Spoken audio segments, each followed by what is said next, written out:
Eu peguei a média de gols marcados e sofridos das 48 seleções da Copa e cruzei esses dados para saber quais são os jogos com mais potencial para apostar em mais e menos gols.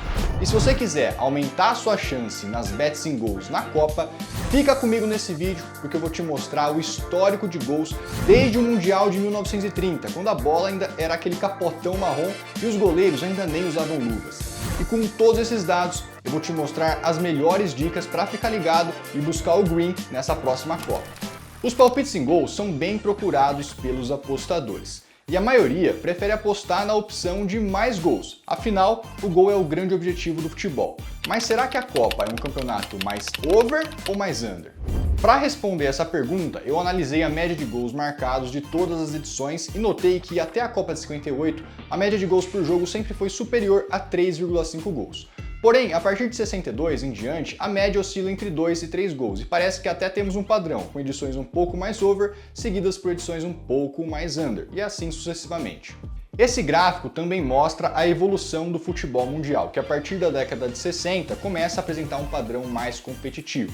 O gráfico nos diz também que não dá para só olhar para essas médias e falar: ah, a Copa do Mundo é boa para apostar em mais gols, ou ah, a Copa do Mundo é boa para ir no menos gols. Cara, isso não vai funcionar. Se você fizer isso, você vai estar apostando no achismo e na sorte. O certo é analisar jogo a jogo, até porque a motivação das seleções entre os jogos também muda. E para comprovar isso, eu peguei a média de gols por fase desde a Copa de 98, que foi a primeira Copa com o formato de 32 seleções com 8 grupos de 4 equipes, avançando as duas primeiras, depois com as oitavas, quartas, semi e a grande final no mata-mata. O resultado foi o seguinte: a média de gols na primeira rodada, ou seja, a partida de estreia de cada seleção, média de 2,46 gols por jogo. Já na segunda rodada, quando o nervosismo da estreia já passou, a média de 2,57 gols. E na última rodada da fase de grupos, quando temos jogos mais decisivos e seleções pressionadas para vencer, 2,58 gols. Note que a primeira rodada realmente costuma ter menos gols do que as demais rodadas, confirmando a hipótese de que, na partida de estreia, temos jogos mais estudados e truncados, enquanto que na segunda e terceira rodada dos grupos, as equipes tendem a jogar de forma mais aberta, até pela questão da necessidade de vitória.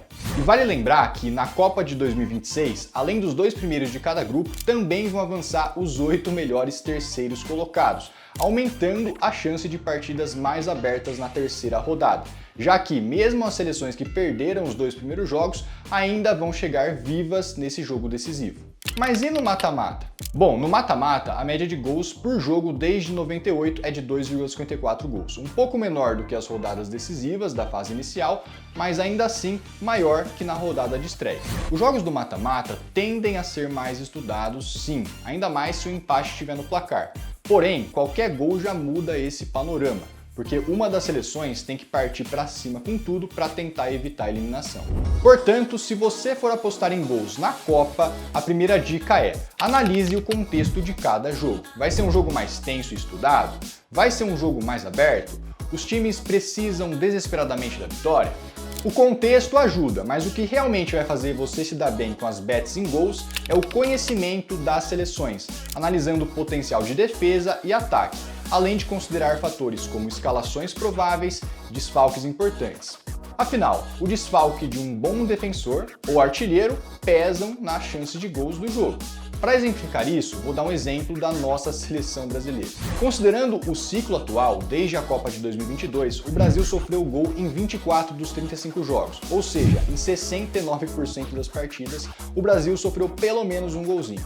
Ao todo, foram 39 gols sofridos no ciclo, o que dá uma média de 1,11 gols sofridos por jogo. Pois é, esses dados são bem diferentes de quando a seleção tinha uma defesa de respeito. Só para vocês terem uma noção, no ciclo anterior, entre a Copa de 2018 e 2022, a seleção sofreu gol em 17 de 50 jogos, com uma média de apenas 0,38 gols sofrido por partida. Sabendo então da fragilidade defensiva do Brasil, podemos olhar para apostas do tipo: Marrocos marcar pelo menos um gol no jogo de estreia, que está pagando uma odd 1,66, ou até mesmo o ambas marcam sim, com odd 1,92. A Escócia marcar pelo menos um gol no terceiro jogo da fase de grupos, com odd 1,78. E aqui até com a possibilidade de enfrentar um Brasil com time misto ou reserva se a nossa seleção já estiver classificada, o que aumentaria ainda mais a chance da seleção escocesa marcar um gol. Dessa forma, analisando seleção por seleção, considerando o ciclo atual, teremos melhores condições de encontrar boas apostas em gols. Pensando nisso, eu pedi para o analista de dados do Clubão, o Mr. Gabriel Fonseca, para puxar os dados da média de gols marcados e sofridos de todas as 48 seleções da Copa de 2026, considerando somente os jogos disputados após a Copa do Catar. Além disso, eu pedi para que o Gabriel cruzasse esses dados para elencar o top 10 partidas da fase de grupos com maior tendência de mais e menos gols. Ou seja, pegar as partidas entre duas seleções que têm defesas frágeis e bons ataques, para o over, e partidas entre duas seleções que têm defesas sólidas e ataques ruins, para o under. E eu coloquei todos esses dados lá na nossa comunidade gratuita do Telegram. É só clicar no link aqui da descrição, acessar o grupo e clicar no canal Copa do Mundo. Lá eu coloquei as planilhas com as médias de gols, o top 10 jogos over e under, e ainda teremos muitas dicas de bets rolando por lá durante toda a Copa, com a seriedade e análise que você viu aqui nesse vídeo. Clica no link da descrição e bora buscar os greens na Copa, hein?